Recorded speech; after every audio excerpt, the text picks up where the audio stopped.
let me share with you this sweet mango fruit bowl that I've been making almost daily because mangoes are in season. I use the most simple ingredients.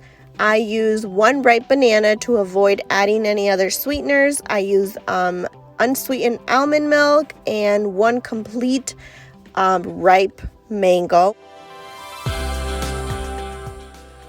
I don't add a lot of milk because it's not a smoothie, so I'm not going to be drinking it, but I do add some flaxseed to it.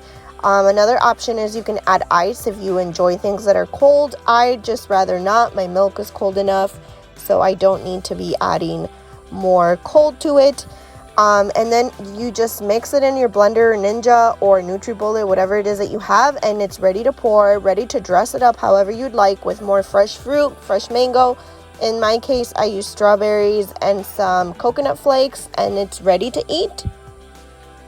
This is such a filling snack. Take advantage that mangoes are in season. Thank you guys so much for watching. I hope you enjoyed.